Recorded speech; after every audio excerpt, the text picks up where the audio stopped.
Republican State Senators Dan Soucek, left, and Brent Jackson in February 2016 during a special legislative session to set North Carolina's 13 congressional districts.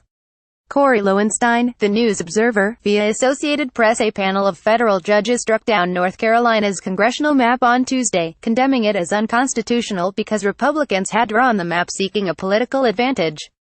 The ruling was the first time that a federal court had blocked a congressional map because of a partisan gerrymander, and it instantly endangered Republican seats in the coming elections. Judge James A. Wynn Jr., in a biting 191-page opinion, said that Republicans in North Carolina's legislature had been motivated by invidious partisan intent as they carried out their obligation in 2016 to divide the state into 13 congressional districts, 10 of which are held by Republicans. The result, Judge Wynn wrote, violated the 14th Amendment's guarantee of equal protection. The ruling and its chief demand, that the Republican-dominated legislature create a new landscape of congressional districts by January 24, infused new turmoil into the political chaos that has in recent years enveloped North Carolina. President Trump carried North Carolina in 2016, but the state elected a Democrat as its governor on the same day and in 2008 supported President Barack Obama. The unusually blunt decision by the panel could lend momentum to two other challenges on gerrymandering that are already before the Supreme Court, and that the North Carolina case could join if Republicans make good on their vow to appeal Tuesday's ruling.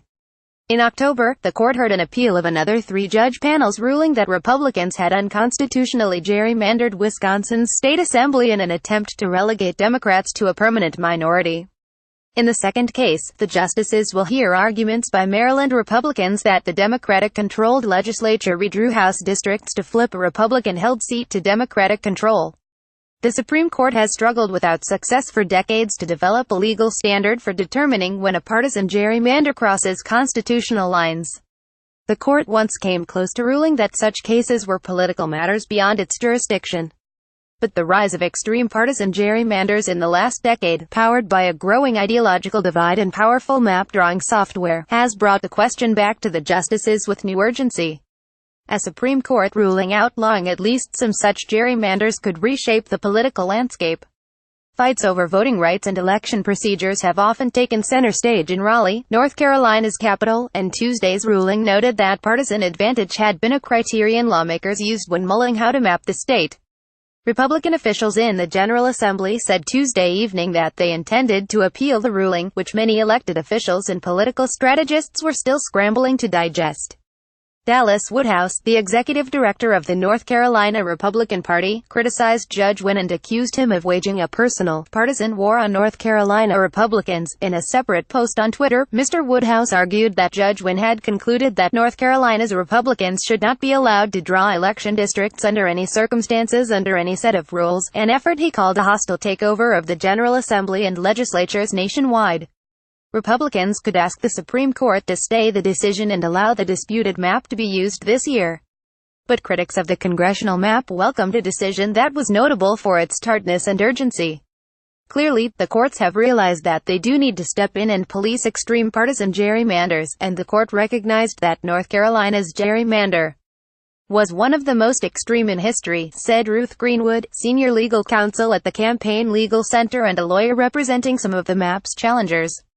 The chairman of the North Carolina Democratic Party, Wayne Goodwin, said the decision was a major victory for North Carolina and people across the state whose voices were silenced by Republicans' unconstitutional attempts to rig the system to their partisan advantage.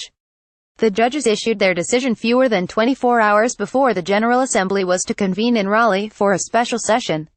The ruling unmistakably placed lawmakers on the clock, giving them 2 weeks to present a remedial plan and declaring that the court would institute its own map if it finds the new district lines unsatisfactory. Politically, this gives hope to Democrats, said J. Michael Bitzer, a professor of political science at Catawba College, which is near Charlotte.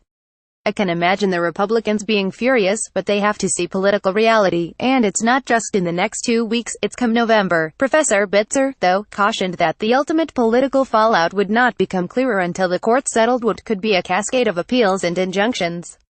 The ruling left little doubt about how the judges assessed the legislature's most recent map.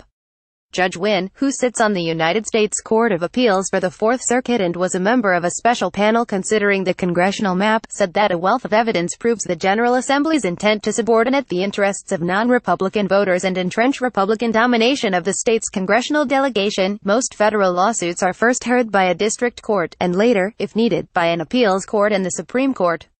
But under federal law, constitutional challenges to the apportionment of House districts or statewide legislative bodies are automatically heard by 3-judge panels, and appeals are taken directly to the Supreme Court.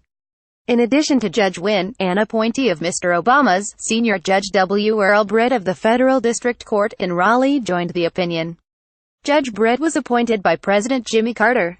Judge William L. Austin, Jr., who was appointed by President George W. Bush and sits on the federal bench in Greensboro, said he agreed that the existing map violated the 14th Amendment, but he disputed other parts of Judge Wynn's opinion, including the decision to appoint an independent expert to begin preparing an alternative map. A version of this article appears in print on January 10, 2018, on page A1 of the New York edition with the headline, "North Carolina Told to Redraw Partisan Map."